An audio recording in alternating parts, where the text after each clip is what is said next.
knew I wanted to be a police officer since I was 5.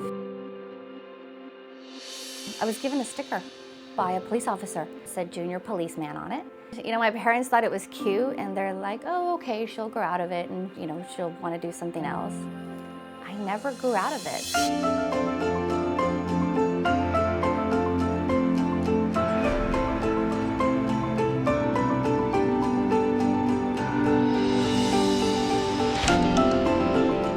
Very hard-headed and I'm stubborn, and that's part of my drive, and that's part, I think, what makes me successful. And when I was a teenager, I thought I knew everything and I thought I ruled the world.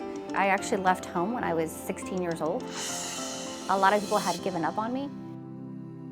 My late nights hanging out with my friends ultimately got me into continuation school. I remember the principal pulling me aside and saying, I've looked at your transcript, what are you doing here? You need to get your head out of your butt. If you continue on this path that you're going on, you're not going to achieve what you want to do. I'm definitely proof that you can make mistakes and come back from them and still be successful. Homicide is the varsity, at least I consider it the varsity team. I met with a lieutenant here and asked him, I said, how do I get on the varsity team? He said, well, you have to work the precursors to homicide. So you have to work domestic violence, or you have to work sex crimes, or you have to work gangs. I took that very literally and I worked all three. And I think that's what's made me a much more well-rounded detective in my unit.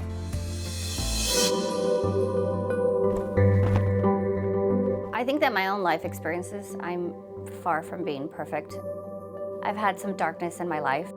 I can relate a little more to the victims that I end up having on my caseload. Most of the people that end up homicide victims, you know, lived a high-risk lifestyle or made some poor choices. I'm very non-judgmental. I always try to relate one way or another to them. Some of these victims don't have families. And then you really realize that I'm the only one left on this planet that's going to care for them.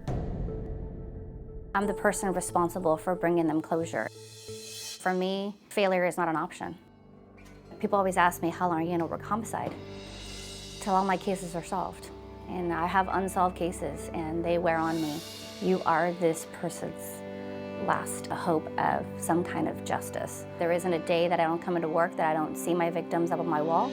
And they're the first ones I see when I come in, and they're the last ones I see when I leave. So they're ever present and never forgotten.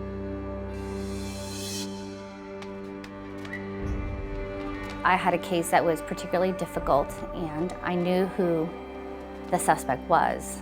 So it wasn't a matter of knowing who he was, it was a matter of proving it. You know, take a case in front of a jury and having them see it. And I struggled a lot with it. I felt like I was missing something, and I was constantly going home and looking at pictures and saying, what am I missing here? I picked up a rosary and I said, I need help. I just started meditating and asking Blessed Mother, I need your help, I need your guidance.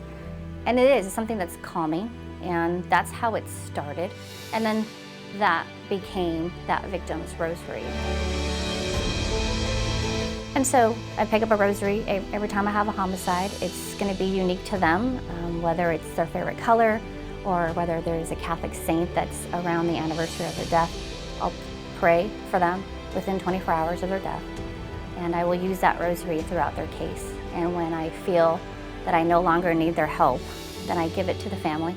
And if they don't have a family, then wherever they're laid to rest. And if they're not laid to rest, then I pick a place for them and I leave it there for them.